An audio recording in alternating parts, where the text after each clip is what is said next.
Hallelujah. हमें कई बार लगता है कि परमेश्वर हमें बोझ दे रहा है।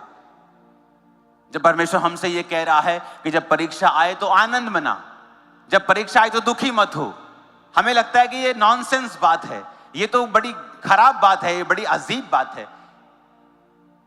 अब परमेश्वर को क्या कहता है बाइबल में? परमेश्वर कहता मन फिराओ, क्योंकि परमेश्वर का राज्य निकट आया है। मेटामोनियो, जिसका मतलब है मन फिराना, जिसका मतलब है अपने सोचने के तरीके को चेंज करना। मत्ती 4 उसकी 17 आयत, यीशु ने प्रचार करना और कहना आरंभ किया, मन फिराओ क्योंकि परमेश्वर का राज्य निकट आया है। मन फिराओ, अपने सोचने के तरीके को बदलो कहता। क्यों परमेश्वर बोलेगा मन फिराओ? क्या लेना देना है आपसे परमेश्वर को? कौन से ऐसी चीज है जो आप प्रभु को दे सकते हैं और परमेश्वर के पास नहीं है? जो सिर्फ आपके पास और परमेश्वर के पास नहीं है, उसको चाहिए, और वो कह रहा है मेरे पास आओ, मन फिराओ, क्योंकि मुझे तुमसे कुछ चाहिए।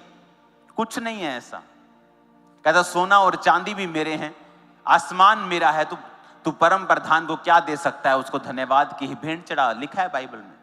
लेकिन आप जानते हैं परमेश्वर ने क्यों कहा? क्योंकि बाइबल कहती है जब परमेश्वर ने आदम और हवा को बनाया, जब आदम को बनाया तो परमेश्वर ने अपनी सांस को फूंका और अपना आत्मा उसे दिया। जब परमेश्वर ने अपना आत्मा आदम को दिया तो परमेश्वर ने अपने समान उसे बनाया और परमेश्वर ने उसे ताकत दी अपना भविष्य बनाने की।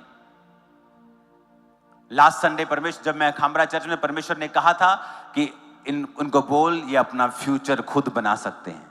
बड़ी गहरी बात थी परमेश्वर ने जो कही, बाय देयर वर्ड्स, अपने वचनों से तुम अपने फ्यूचर को खुद बना सकते हो।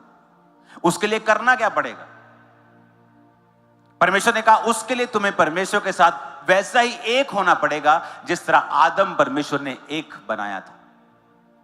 जब लोग आपको बोलते हैं, पास्टर्स बोलते हैं मन फिराओ, हमें लगता है कि पास्टर्स हमें लीड कर रहे हैं एक बोरिंग लाइफ जीने के लिए।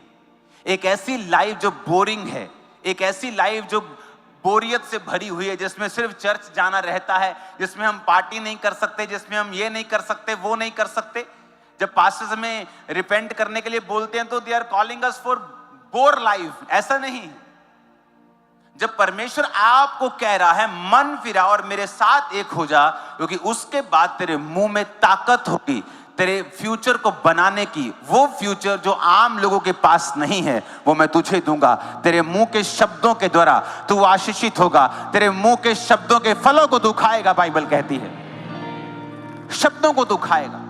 फिर तू पहाड़ से नहीं कहेगा कि परमेश्वर इस पहाड़ को दूर कर, तू पहाड़ से कहेगा उखड़ और समुद्र में जा पड़।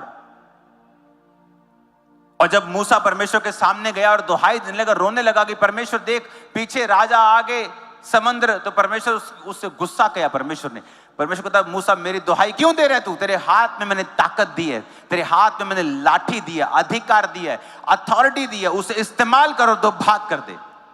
जब परमेश्वर आपको कहता है मन फिरा और आपने पूरी तरह से मन फिरा लिया है, आप तौबा के मोड में आ गए हैं, आप तौबा के साथ चल रहे हैं, आप व्यभिचार से दूर हैं, आप चोरी से दूर हैं, आप सेकुलरिज्म से दूर हैं, जो आप हर जगह जाने से परहेज कर रहे हैं, आप परमेश्वर के साथ वफादार हैं, आपके शब्दों में फिर ताकत है क्योंकि पवित्र आत्मा आपके अंदर है।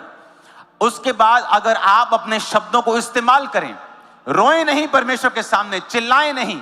जीसस क्राइस्ट बोट के ऊपर जा रहे थे और बाइबल कहती तूफान आया और चेले यीशु को उठाने लगे, मास्टर मास्टर तुझे दुख नहीं क्या, तुझे चिंता नहीं, हम नाश हुए जाते हैं। जीसस ने नहीं कहा वेरी वेल डन चलो, वेल डन, कमाल, मजा आ गया, तुमने मुझे पुकारा, मुसीबत में मुझे पुकारा, देखो मैं तुम्हें आजाद करने वाला हूं। जीसस ने गुस्सा किया, ए अल्प विश्वासी, गुस्सा किया, नाराज हुए प्रभु कि तूने इस पानी को क्यों नहीं डांटा और आंधी को शांत रहने के लिए, पानी को थम जाने के लिए क्यों नहीं कहा। और जब जीसस ने आंधी को डांटा और पानी को थमने के लिए कहा तो वैसा ही हुआ। जीसस ये कह रहे थे कि जब मेरा आत्मा तुम्हारे अंदर है, तुमने तौबा कर ली है, तुम कमांड करोगे अपनी शॉप पर बैठे हुए और डिक्लेयर करोगे आज इतने कस्टमर होंगे, मैं पूरा दिन बिजी रहने वाला हूं। आज जब मैं जॉब पे जा रही हूं